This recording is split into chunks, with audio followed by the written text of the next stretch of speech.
Good evening, everyone. Thanks for joining us. It was an accomplishment for one amazing lady tonight as she completes her swim across Lake Erie. Katie Blair making that swim from Long Point in Ontario to Freeport Beach in Northeast, coming in around 9 o'clock tonight. Dozens of supporters and family members gathering at Freeport Beach to welcome the swimmer across to cross off one of her bucket list. For Blair, swimming has been something she's enjoyed since she was a child. She feels motivated to continue on. You know, I've been swimming for 28 years. I'm 40 now, so I started when I was 12, and it's just kind of my element. So I'm really just kind of in a meditative state at times and enjoying the water and the gliding and the feeling. To me, it's the closest that you can get to flying. Well, this is not the first time that Blair has made such a lengthy swim. She accomplished a major feat by swimming the English Channel. Bien, buenos días a todos, siendo el domingo 8 de noviembre del 2020. Bueno, voy a empezar en inglés un poco. The lady in front of me is Katie Blair. Is it right to say? Katie Blair? Blair? Yep. Yeah. Katie Blair. Yeah. She is an open water swimmer. She did crazy things, I can see. I have a little document here with all the races that she did. Okay, first of all, she's from German. She's German. Yeah, she's Germany. She's an open water swimmer. This is a very important thing. The most important thing, I think, is she's a mother of one. She's a sporty girl and mother. It's not easier, you know, in the present time. That is like a superhero. Huh? Not always, sometimes. I don't know if it's right to say psychotherapy. That's right? What did you say? Psychotherapy. You are therapy. You work in a hospital. Yeah. I'm a mental health counselor. Yeah. Yeah. That's because it's not common here, this profession here. We naturally you have to work in a hospital or in a private way, but no. You understand? No, it's not a common profession here. Only for all people. Okay. I think para la gente is something like acompañante terapéutico. It's your work. This is a very interesting thing. She is an author of Lesson from the Water. I tried to find the book on the internet, and then I will try to buy it. This is a very funny. She's a teeny zookeeper. What kind of animal do you have? I have a large desert tortoise. He's about this big. He's 10 years old, but he's still a baby. He's still growing for another 10 years. And I have two very fluffy dogs. Is it really? Yeah. Where you can have all kinds of animals? They're mainly in the backyard or in and out of the house. I'm telling my dog is right here. Maybe I can get her to come up. No. Oh, maybe this one. This one's visiting. Oh. Hi, Isa. Hi, lady. How are you? She's beautiful. Oh, and she's heavy. She eats too much.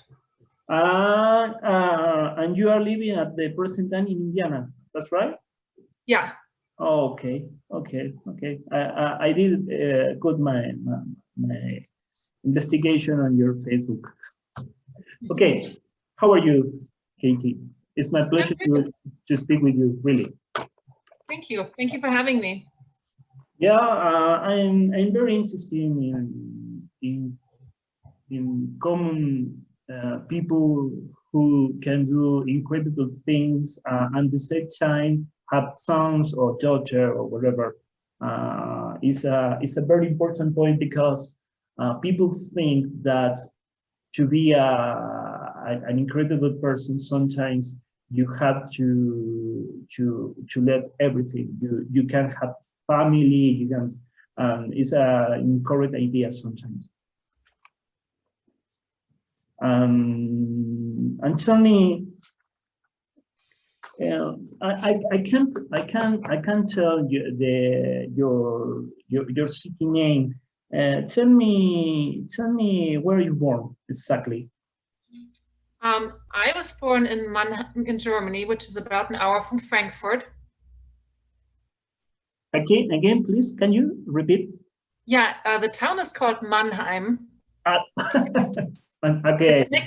It's next to Heidelberg in Germany, about an hour from Frankfurt. Most people know Frankfurt. That's the big German airport. And you started to swim there? Yeah, I started swimming there when I was 11 or 12. Okay, very young. Very, very young. Yeah. 30 years ago. No, we are very young. So we have almost the same age. Don't worry, we are young. Tell me how you start to swim, and when and how. I started swimming when I was 12. We have a swim club back in Germany, in my hometown, in Mannheim. And I just started, my first event was the 100 freestyle. So I was just training every day after school with a swim practice. And on the weekends, we had swim meets and competitions. And if I swam really long, it was maybe the 800, but that was rare. I was merely a sprinter. Yeah. Do you remember the first feeling when you touched the water when you was a child? I always liked water, but the first swim practice I remember because I thought I was drowning. They were all moving so fast and I couldn't catch up and catch my breath. And I'm in the back and I'm like, how are they doing this? This is awful. Yeah, here the children have the same feeling sometimes when I go before the class of the session trainings. There are baby classes. I like to watch how the babies deep in the water and suck. Yeah, it was like that. Yeah. The curious is I try to watch the first feeling for all the people, old people, nearly people, teenagers. It's always the same feeling. The water have the skill to I don't know, to share the same feelings, the same, same emotions in all the people, especially when you are new in the water. Yeah. I read in many of your posts that the water is your element. I was watching an interview, and you say all the time, the water, you have a special relationship with the water. Yeah, I always really liked water. Can you explain me the relationship with the water, please? So I've been swimming for 30 years, and over the years, like, it just became a big part of my life. Like after school, you would go to swim practice. On the weekend, you would go to meetings, and wherever I lived or whatever I was doing in my life, there was always swimming on the side. There was always a swim practice somewhere or an event that you were training for. Most of my vacations, they were because I'm traveling to a swimming event or maybe a triathlon, but there was always water involved or swimming. And so I live really far from home now, but when I go to swim practice, it's almost the same as if I'm back in Germany, or it doesn't matter where I am in the world, there's always a pool or somewhere where I swim. And so it's something I've done all the time. And I think that's such a big part of my life that I just really feel home in water. It's like, it's become my element over time. Yes, I can understand you because, for instance, when people go to the pool here, especially high-level athletes,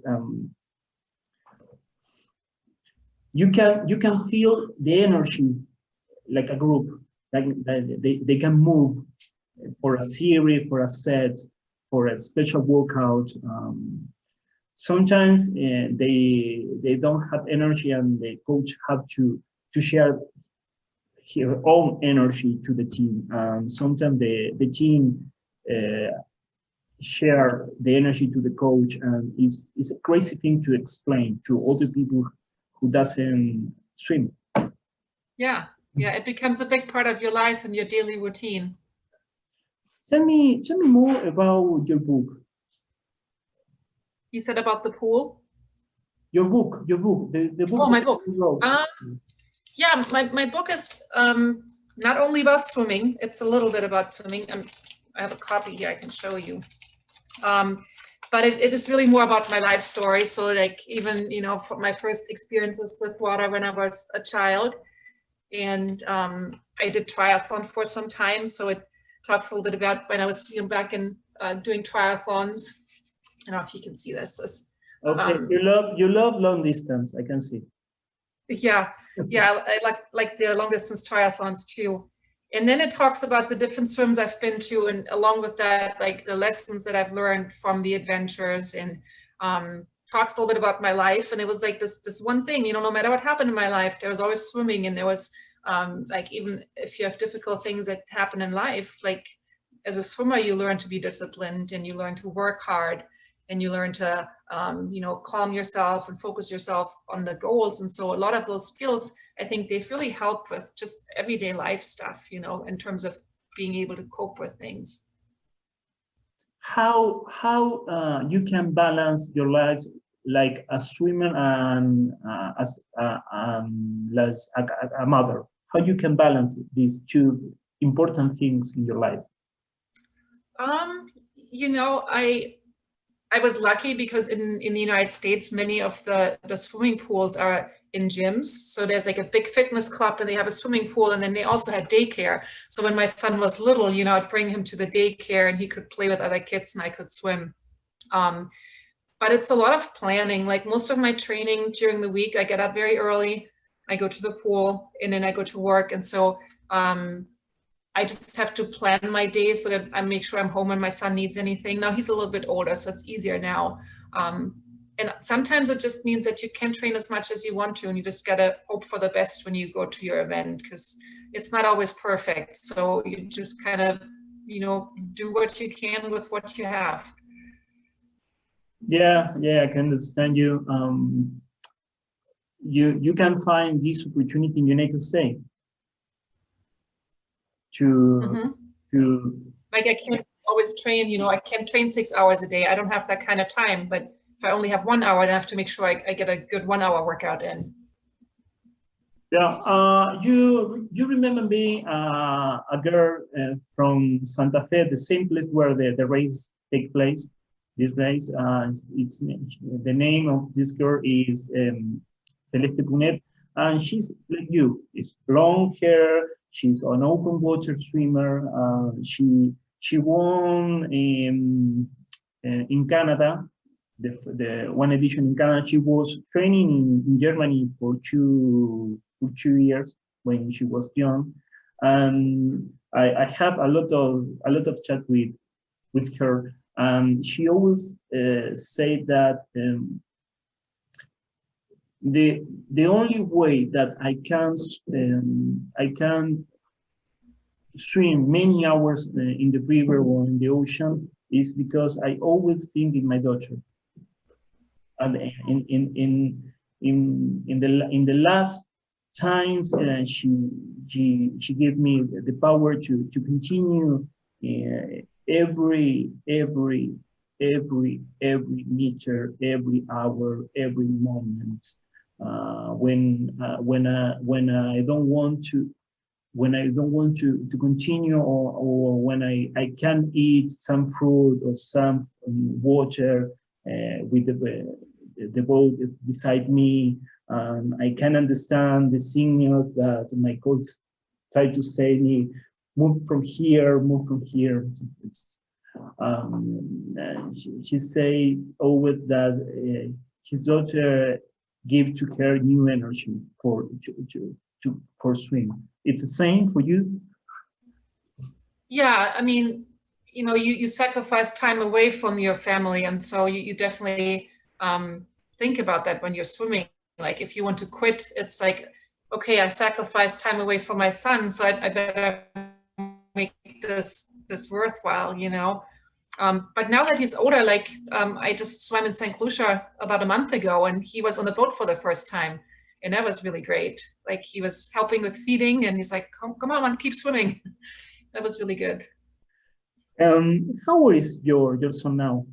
He turned 16. Oh, he's just almost a man. Yeah, yeah.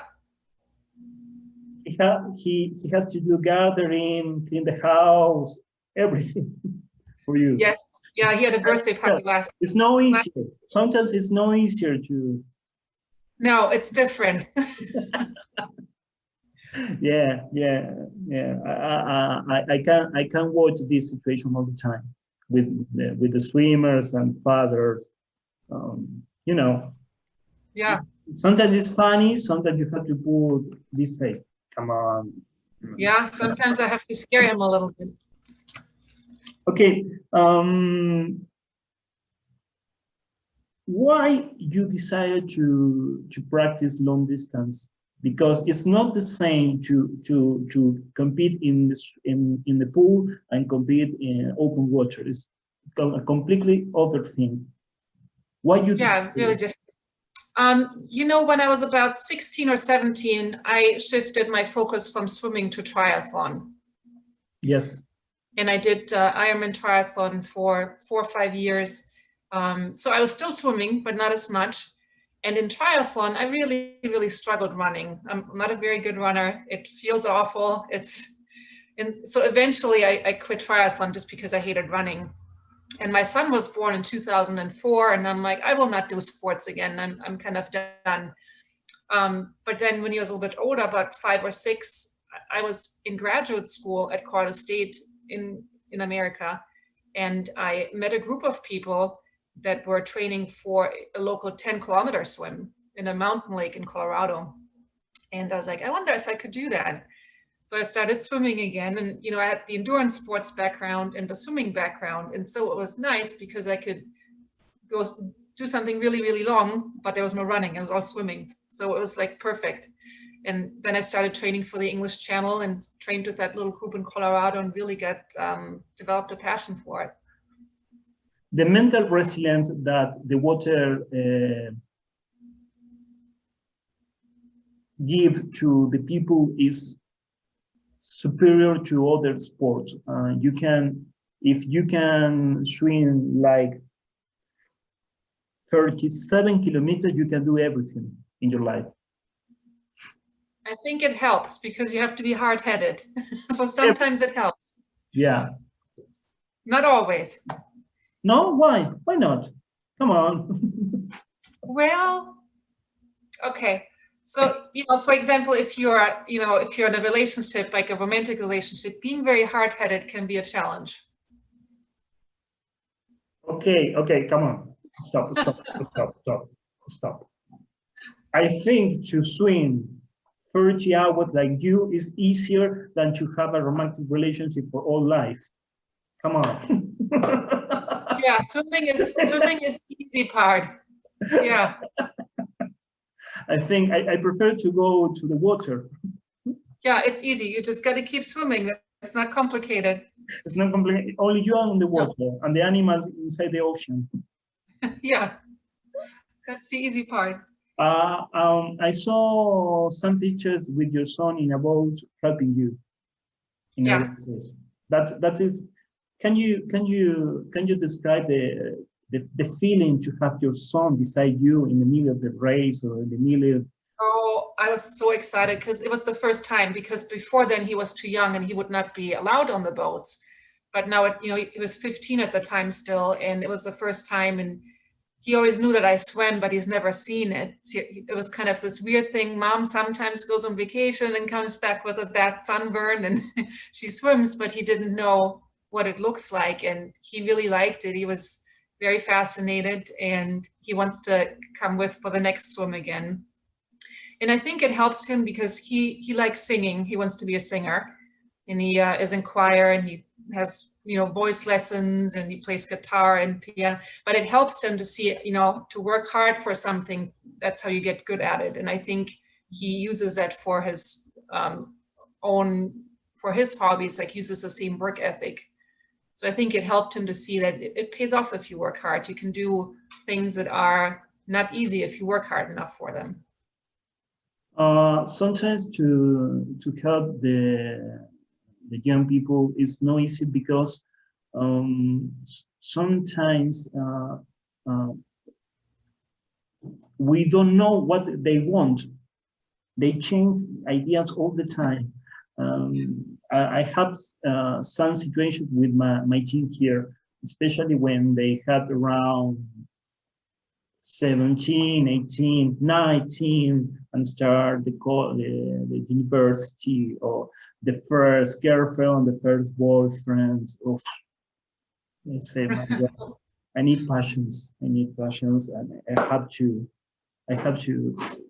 breathe slowly. Yeah. Yeah. But sometimes I want to kill all the team at the same time. Sometimes, you know the feeling. Yeah, I know the feeling. Yeah. Okay. What is for you? And this is for sometimes it's very important because people don't know the difference between to compete in marathon races and to do ultra distance alone. It's a very different.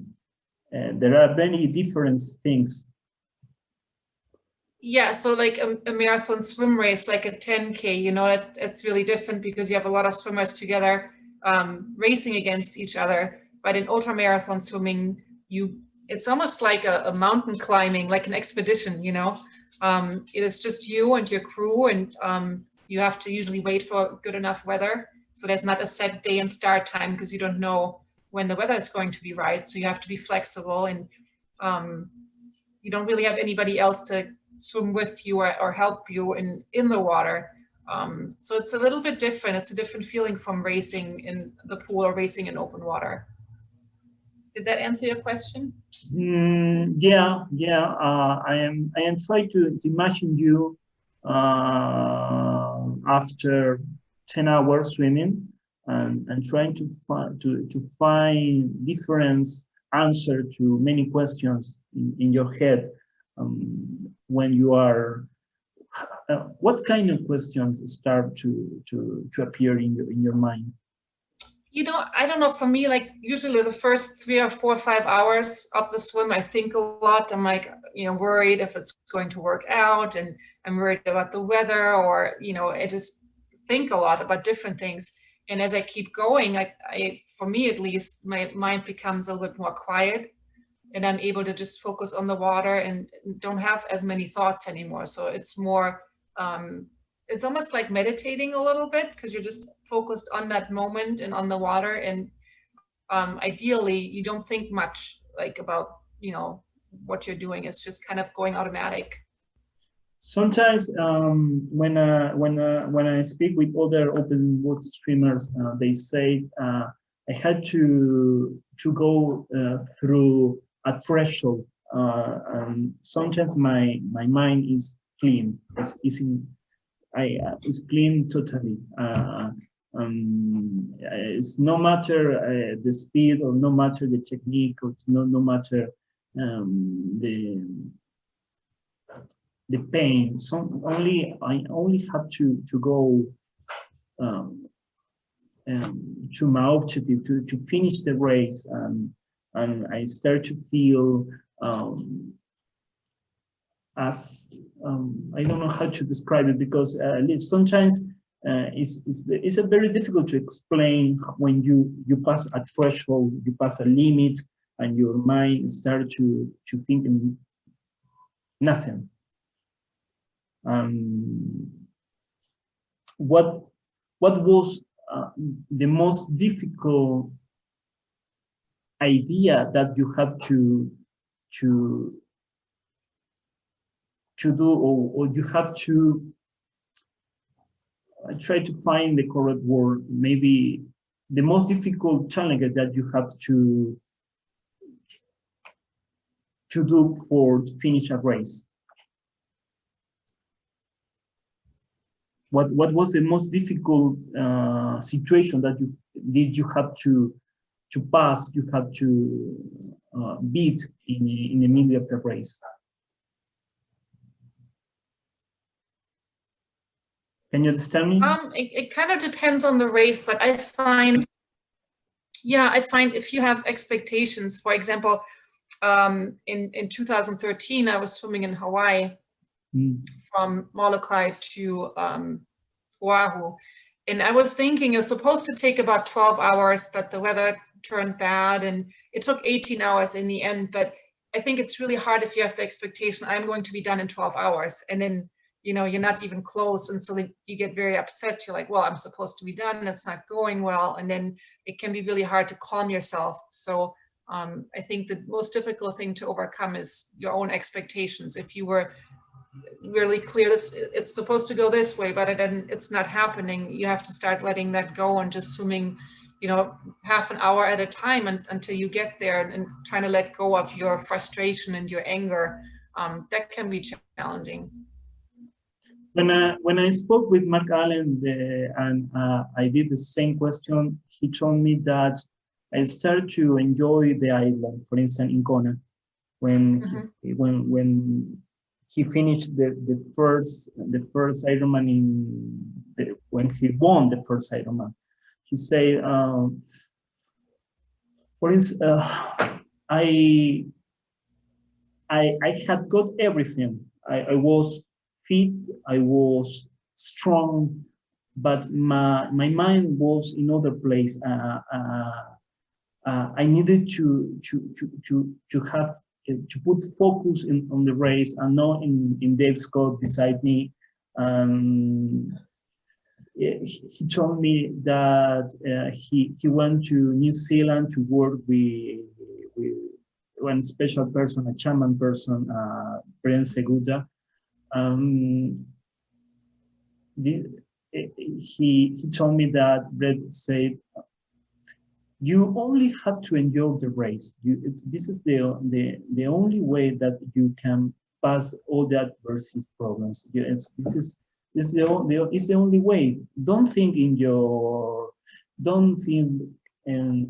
Dave Scott. Don't think that there are more young people than you in the race. Don't think in this. Think especially to enjoy the Iceland. I think it's the same, no? It's the same concept, the same meaning. Yeah. I think it's about being in the moment and enjoying what you're doing and not thinking as much and not, wanting to outperform other people, or like we have so many expectations or things that we want, and it can be such a distraction. So I think that's really good advice to just focus on enjoying and focus on what you're doing. In this point, I imagine that you had got a few injuries in your body.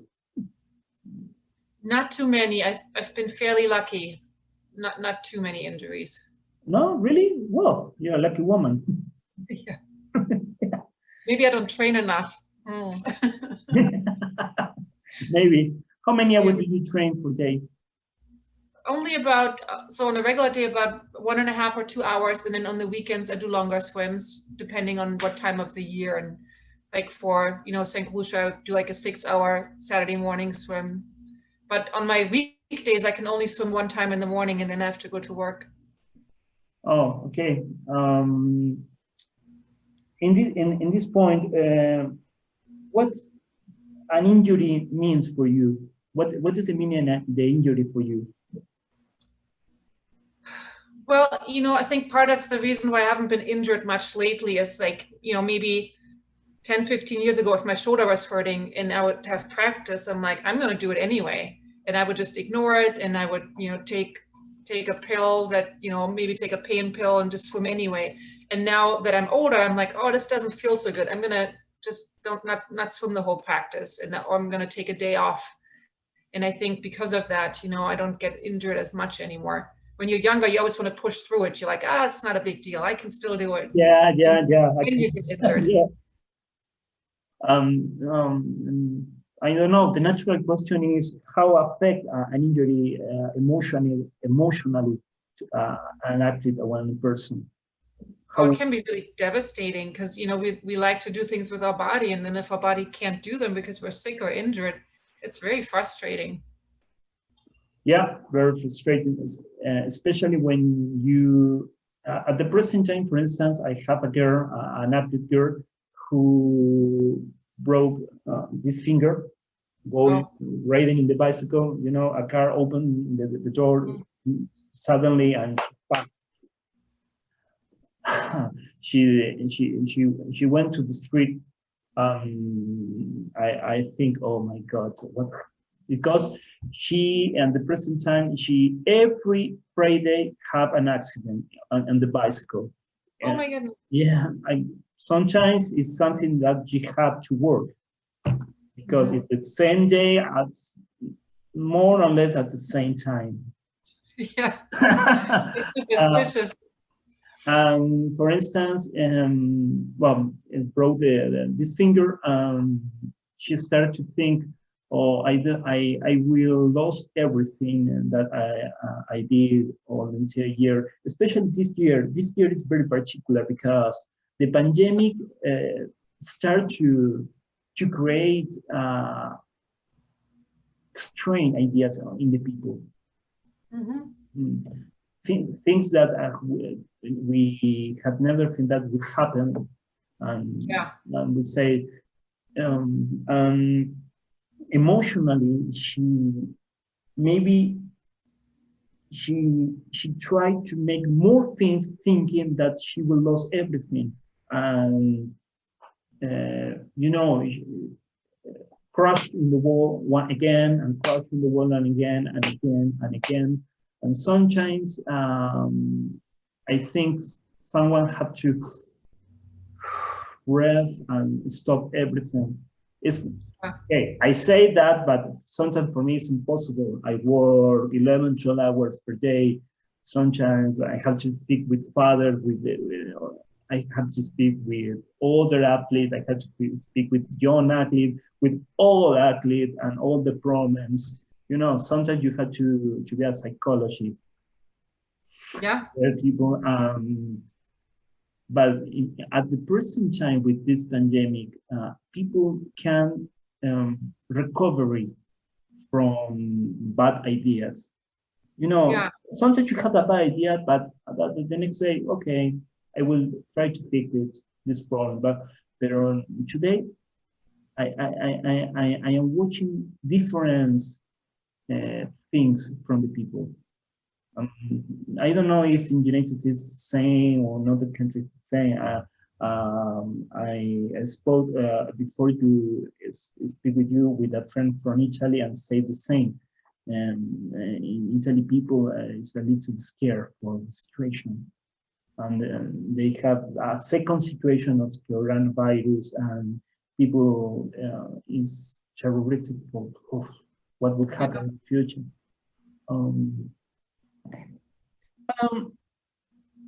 I have a story for you.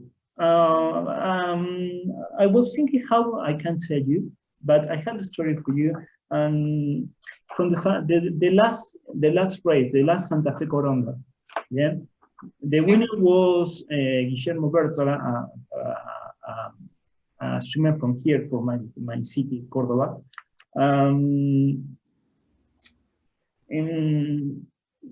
You know, this race, you had to swim around, depends of the river, but 9 hours, more or less, because it's very fast. The race is very, very, very fast. Okay. Well, at the end of the race, maybe an hour to finish the race, he was impelled in a pack of swimmers, very, very compressed pack swimmers. It was a German swimmer. It was an Italian swimmer. It was a Scottish swimmer. It was a very hard race because it was fast. The river was high, 34, 35 degrees. Yeah, it's a very, the water had 28, 29 degrees. Oh, wow. So it's very, yeah, they're so fast too. yeah. At the end, he decided he had got a very, very, very great pain in the shoulder. He decided at the end to and start to swim, you know, to the teeth to compress, and said to swim faster than in the 7 hours before. He won the race, obviously, with the eyes. He lost, I think, 4 kilometers, maybe more or less. It's very emotional, the finish of the race, because you know you have to touch a table.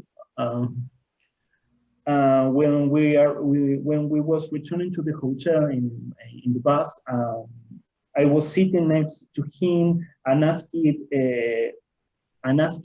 him how he worked with the pain, and it was very curious, the answer, because he said, I don't know how to say with the pain, because I really I don't have an answer for you, because I have accepted the threshold pain many times, many times. I don't know the limit. I don't know where is my limit of the pain. I only feel pain and put more focus and try to swim more hard. But I didn't know. I don't know. Sorry, what is my limit really? Because I accept the threshold of the pain many times. And sometimes I get some injury because I don't feel pain. It's the same for you. Do you know this feeling? Do you know this?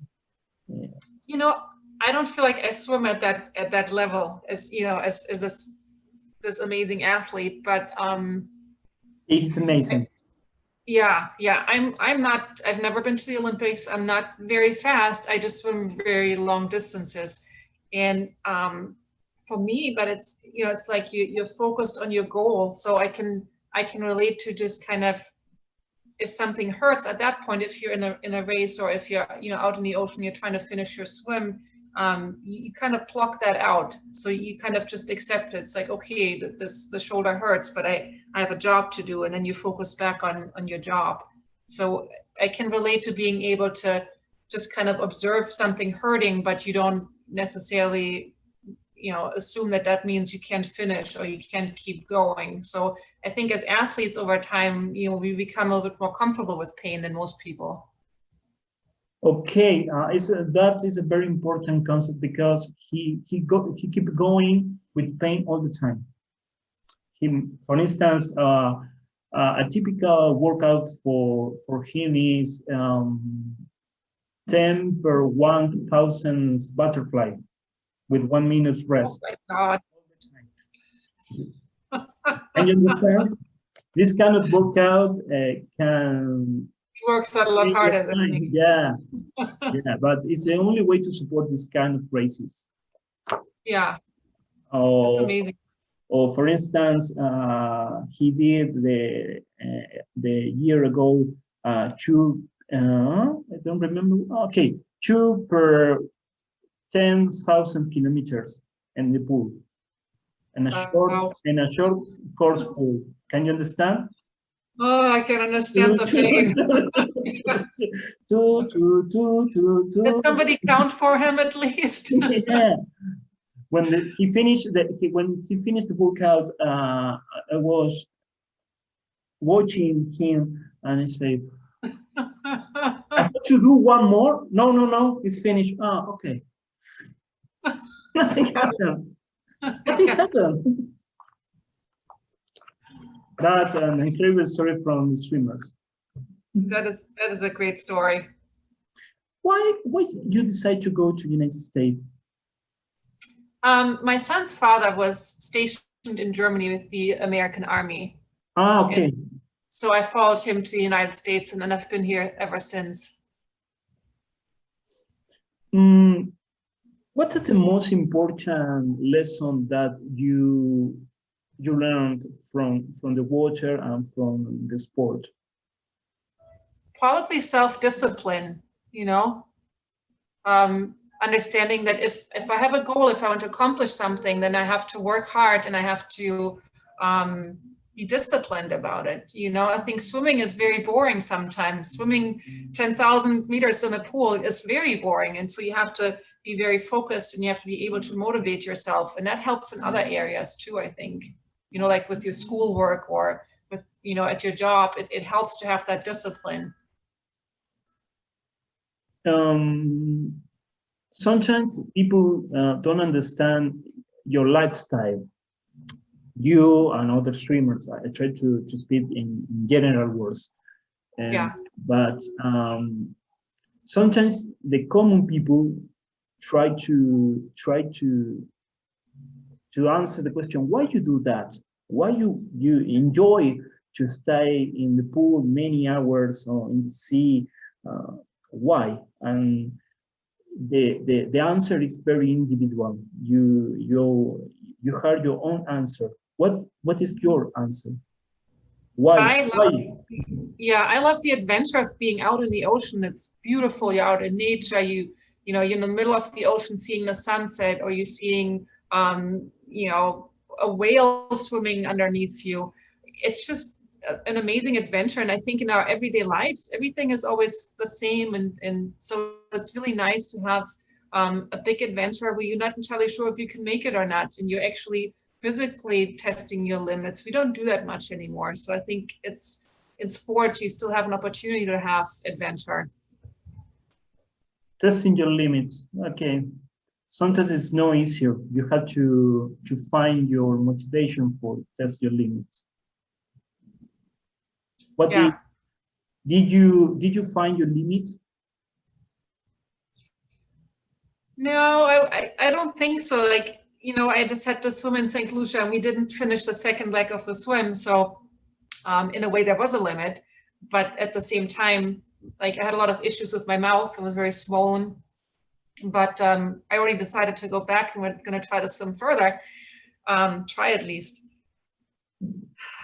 I don't know, I recovered really fast. And so I thought that, you know, if we can get some small things under control, then we can extend that limit. And I think that's how it goes. You know, you find a limit, but then you're like, well, maybe if I train a little bit more, if I eat differently, or if I think about things differently, then that limit can be a little bit further. And so your limit kind of goes up a little bit over time with training and mental practice.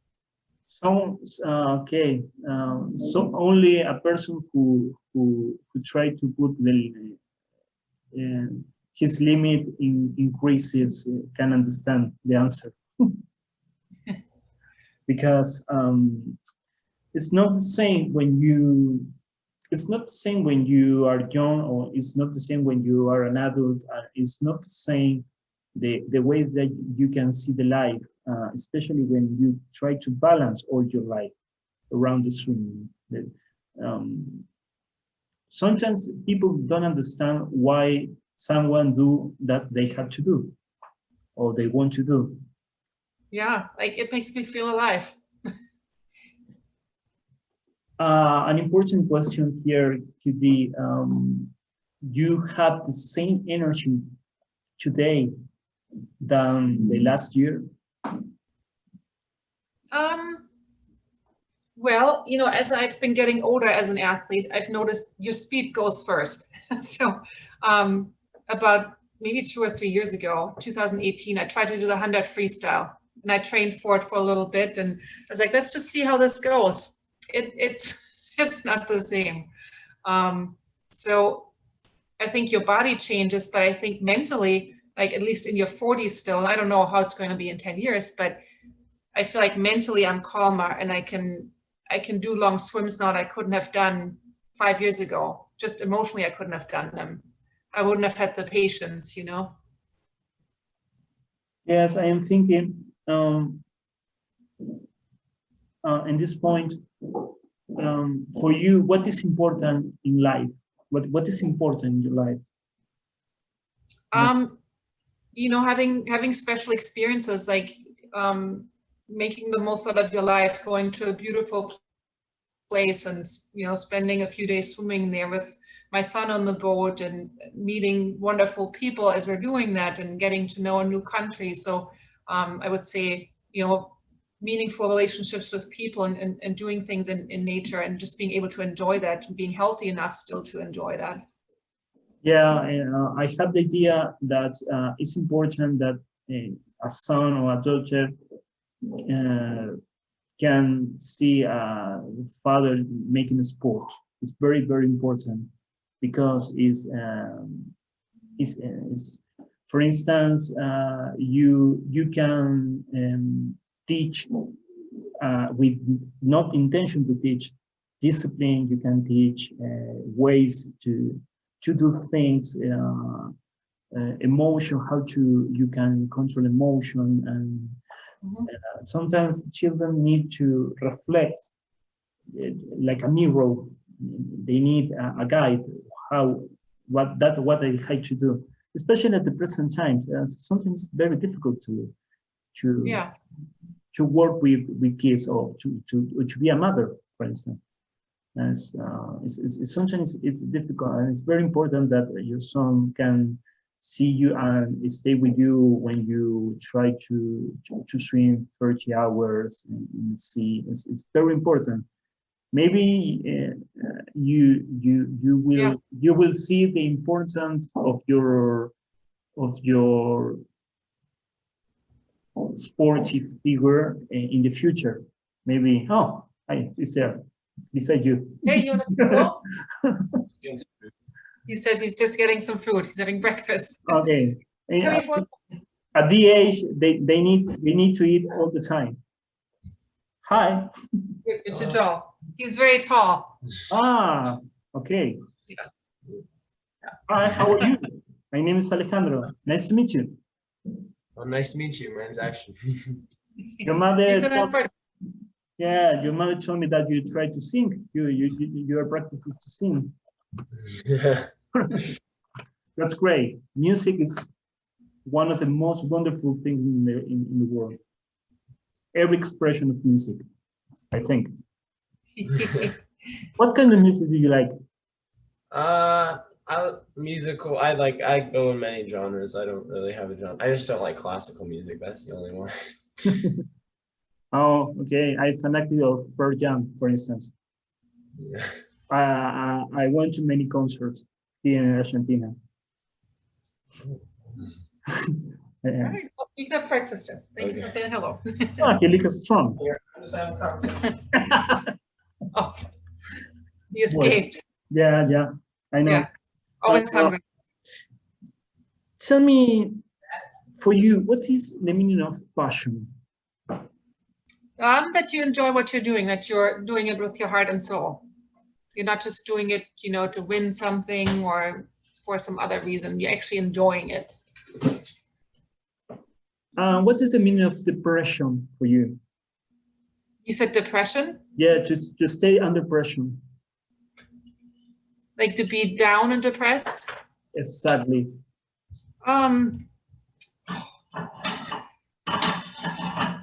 It's just being not really motivated and having a hard time figuring out, you know, what would even interest you, like kind of being without direction, maybe.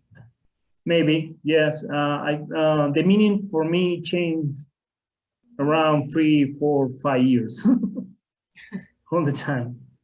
Maybe when I get older. Yeah, maybe. Maybe. I was thinking a question, but I tried to understand some images. I tried to I always try to create question from the video or the images. I saw you on the water with a very tired face. Yes, your face now is normal, but I was watching videos very, very, very tired.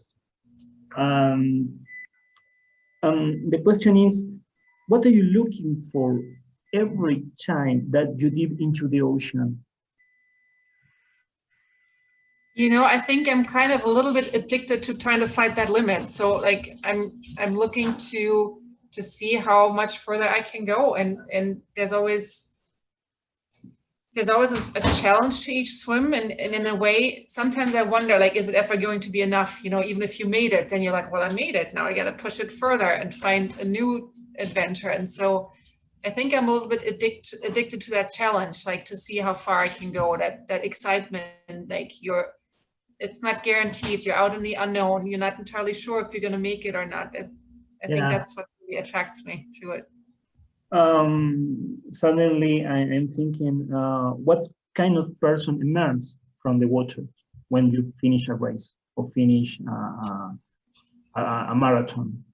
What kind of person are you when you finish a race? What do you? Very happy and very at peace. You know, it's very nice if everything that you trained for comes together and you're able to finish, and you're a little tired, but also very satisfied and just grateful, typically. Are you the same every time that you finish a race or a marathon? It depends. Like, you know, the last one where I didn't finish on land, and so I was kind of happy that we were swimming for 29 hours. That was good, but also I really wanted to finish on land and not have to climb on the boat. So that was kind of frustrating. But then at the same time, my tongue is hurting. I can't talk. I'm getting sick. So there's, you know, it depends. Like some days are a little bit easier. Give me only one moment. I want to say something in Spanish. Para la gente que nos está escuchando, quiero que sepan que los norteamericanos o los alemanes sufren igual que los argentinos cuando están nadando aguas abiertas. I said that people from Germany, people from the United States have the same feeling that Argentine people when go to open waters races. You said what? When people here feel exactly the same like you, think the same. Oh. Yeah. You are not a person from other world. You are from this world, and it's the same. You are a normal person. You are a normal person with, of course, other limits. And it's nice because, you know, in swimming, like when I was in St. Lucia, I met Christophe Malot from Martinique. I don't know if you know him, but he swam from St. Lucia to Martinique. He's only 12. And it was, we don't speak the same language, but we met each other for a little bit and we get each other. We both love the water. And so I think sport can really bring people from different countries together in a very nice way. What can, when you are swimming or when you work or when you, in your life, what kind of picture or will imagine mobilize you? What kind of things are try to move you to other place? To stay in sorry, like the internet.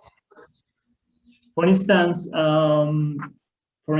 when I play with my cat, as an example, my mind is clean, yes, and mobilized. Or when we can finish a good week of training, I'm happy.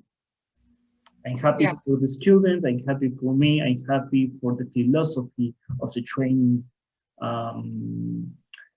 This kind of things mobilize me. Or when I can speak with my mother. My mother is 1,000 kilometers from here. I can't see my mother a year and a month, more or less. When she's fine, I'm fine. This kind of things changed me for maybe for a few hours, maybe for a week, maybe. What kind of things changed you? You know, when I can spend time with my son and with my animals, that always makes me happy and content. And when things are going well at work, I work a lot with people. So if my clients are doing well, that makes me happy. Or if like a good training week, like you had a good plan for your week and it all goes according the way you wanted it to, that's very satisfying. Like I'm proud of what I did this week. Okay, how you can imagine you in the future, or what do you want for the future? Obviously, most important that my son does well, you know, goes to college and is successful in life. He looks very strong. I think you will have problems with girls. He'll be okay. You know, I'd like to, I'm in school for my PhD. I'm getting my doctorate in psychology, so I like to finish that. And then next year I'm going to be back in St. Lucia and I'd like to swim around the island. So that's the other thing I'm hoping for. And that's about all I have envisioned so far for the future. And you don't need more? Oh, I think that's probably kind of the majority of it. Okay, for you, this is a very important question that I try to do for many people, coaches, athletes, parents. For you, what is the meaning of love? Oh, I think it's the most important thing in life, really, you know, meaningful relationships, like having those with our children, or if we have a spouse, and, you know, those are the important things in life. I think it kind of drives everything else. And so I think it's probably the most important thing in the world, if you ask me. Can you define it?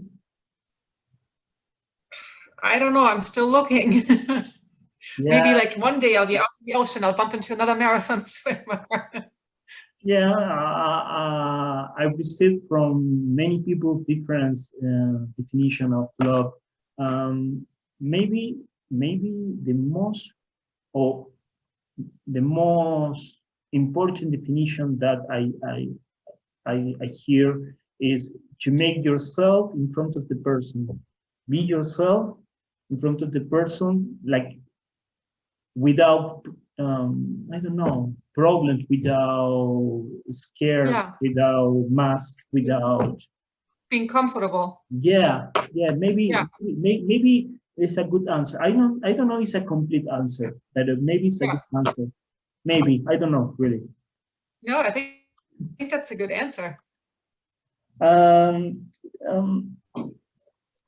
most important question for me is what lesson from the water do you learn? What was the most important, or what is the most important lesson that you learned from the water?